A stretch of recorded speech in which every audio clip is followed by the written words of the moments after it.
For over 3 decades, one man ruled the heart of Africa with an iron grip. Mobutu Sese Seko, the self-proclaimed father of the nation, who looted his country into poverty while living like a king. But how did a simple army officer rise to become one of the world's most corrupt and feared dictators? And what led to his shocking downfall?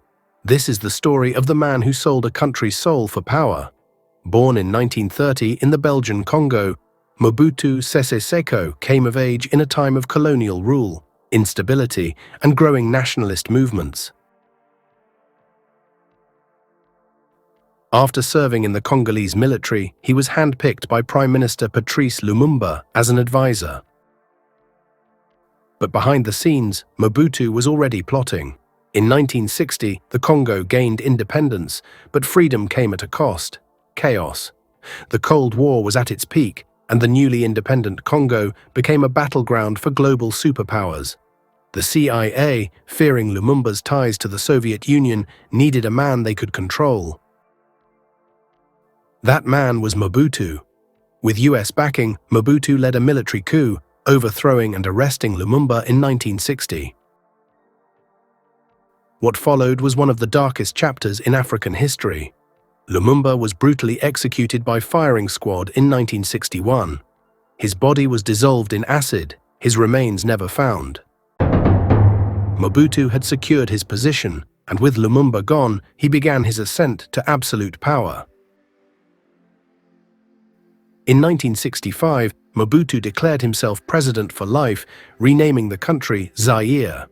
With a mix of brutality and propaganda, he built a personality cult, calling himself Mobutu Sese Seko Kuku Ngbendu Wazabanga, meaning the all-powerful warrior who goes from conquest to conquest, leaving fire in his wake. He banned all political parties, executed rivals, and forced citizens to adopt authentic Zairean names, erasing Western influence, except when it came to his own bank account.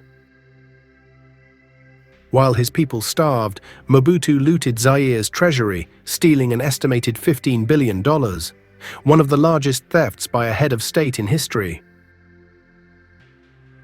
By the 1980s, Zaire was falling apart. Hospitals had no medicine, schools had no teachers, soldiers weren't paid, leading to riots and lawlessness. But still, Mobutu's regime clung to power. Despite the suffering, the West continued to support Mobutu, seeing him as a bulwark against communism in Africa. But when the Cold War ended, so did Mobutu's usefulness, and his enemies were closing in. By the mid-90s, Mobutu was battling cancer, and his grip on power was weakening.